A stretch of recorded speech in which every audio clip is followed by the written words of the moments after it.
We are going to study the evolution of the currencies in Kenya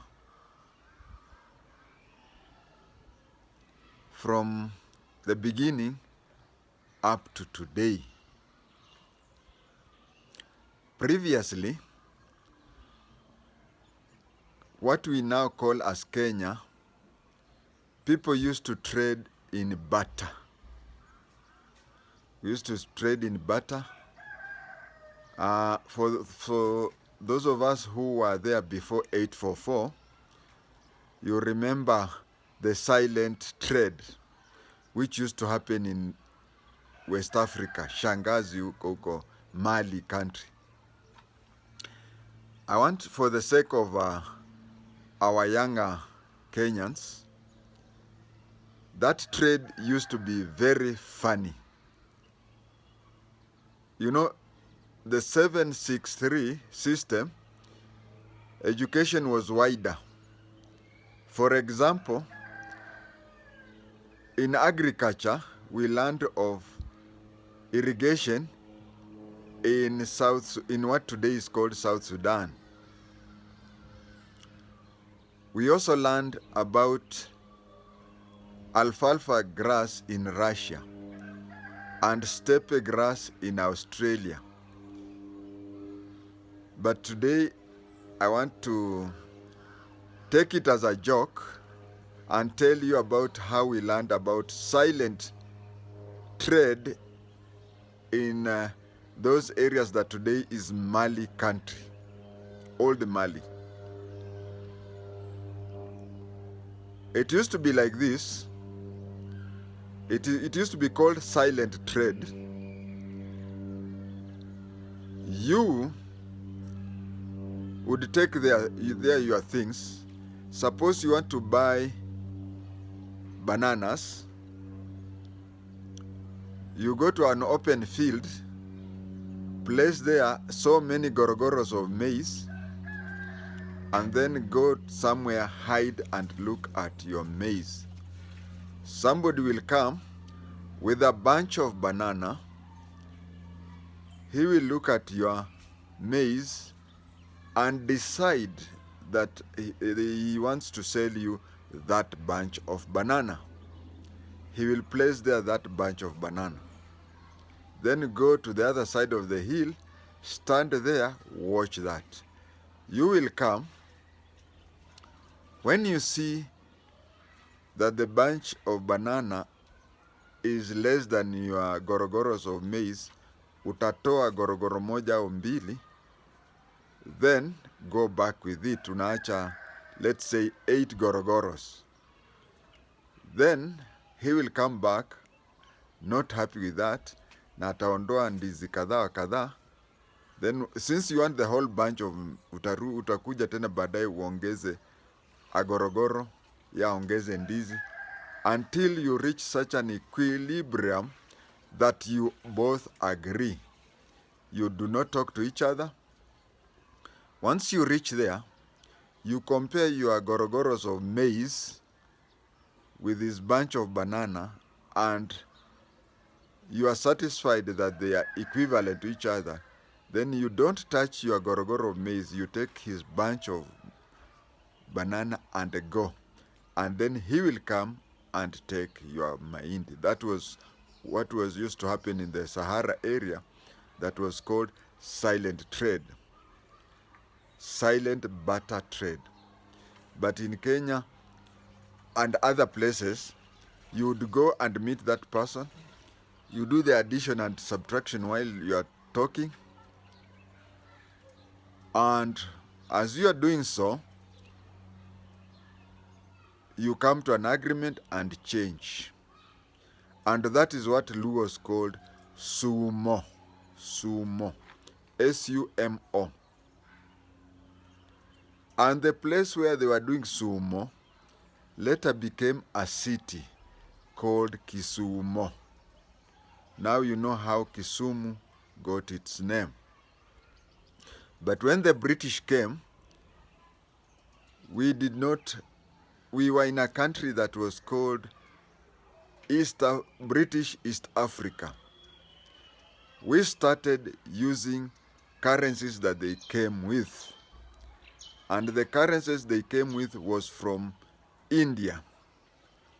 It was the Indian rupees. So from cowrie shells, we started a barter trade. Now we started with Indian rupees. You may have come across people like Mheshimiwa Charles Wanyoike Rubia, the former minister, the former mayor of Nairobi, former MP for Starehe, and former minister for urban development. His name was Rubia. It comes from the name rupees, the Indian rupees. We have even lawyers called Rupia and other places. And that is why you can find somebody saying that ba tutina Rupia, ba Indonesia mana. So you'll find in all Kenyan African languages we have Rupia. It came from the Indian word Rupia.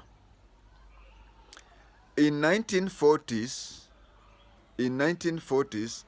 we started a currency that was called East African shilling. We started East African shilling. In those days, the British had shillings and cents. Nowadays, they use the British pound. So they came up with the East African currency, which were in form of cents and shillings. 100 cents made 1 shilling. So there we started having East African shilling. This was around 1940.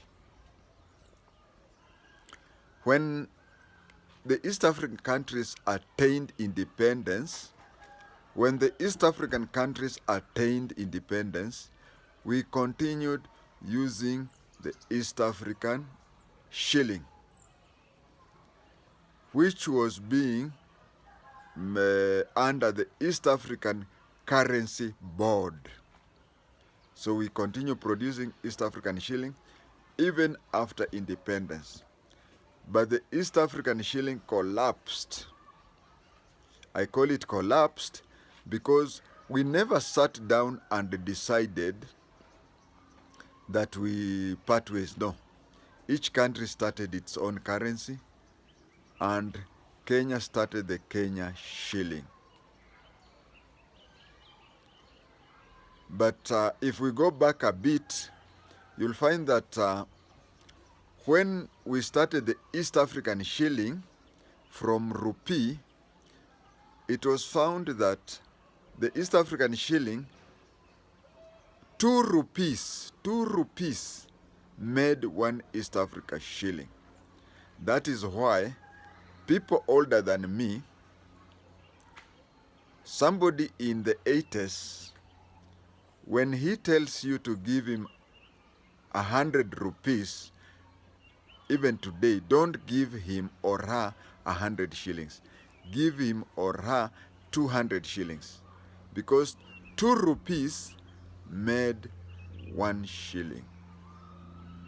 Correction.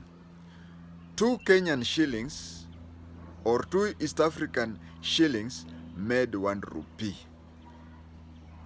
2 East African shillings made 1 rupee. So when somebody says, I have 100 rupees, he is saying he has 200 shillings. Now, at the exchange rate, when they were changing from rupee to shillings, it was 2 shillings to 1 rupee. Then we reached a place where Kenya started manufacturing its own shillings. At that time, the dollar, the US dollar was 5 Kenya shillings. The US dollar was 5 Kenya shillings. And the British pound was 20 Kenya shillings. That is why today you find somebody calling 20 shilling at eh, Morio, haha dena kefao, dena kefao. Na wewe nie dire una kefao. Kefao comes from the word pound. So the British had pound in more than one ways. There was the pound that was money, and there was the pound that was measurement. In Kiswahili, pound measurement, weight that is, the pound in weight in Kiswahili we used to call it ratili. So 1 pound weight is equivalent to half a kilogram. That is 1 pound weight. But 1 pound money, at the time of conversion, 1 pound money was equivalent to 20 shillings. That is why even up to today, people still call the Kenya shillings, 20 Kenya shillings, pound or mbao or pao. Now, at the time when we started the Kenyan currency, we had coins and notes. The notes were 5 shillings note, 10 shillings note, 20 shillings note, and 100 shillings note. As for coins, we had 5 cents, 10 cents, 50 cents, and 1 shilling. Later on, they came up with a 2 shilling coin. And much later on, there came a 25 cents coin. Now, when the 25 cents coin came, it looked like the 50 cents coin. So whether deliberately or kimakosa, we used to get change of 25 cents instead of 50. And then people started calling, 25 cents had a nickname called pesa nane. Pesa nane. So, since people used to fake, they could give you 25 cents instead of 50 cents, they started calling anything fake, they started calling it pesa nane. That is why, even up to the time when Daniel Arap Moi died, he used to talk of people going around with siasa ya pesa nane. So 25 cents was pesa nane. From there, I talked of 2 shillings coin, which was called rupiah, because at the time of changing, Kenya shillings were equivalent to 2 Kenya shillings were equivalent to 1 rupee. When it comes to notes, we had 5 shillings, we had 10 shillings, which was green, looking like today's 500. We had 20 shillings, which looks like today's 200. Then we had 100 shillings. 100 shillings was called Maasai. It was called Maasai because it was red like the Maasai ochre. And also at the back of it, there was the pictures of the Maasai. That is why you could find somebody saying,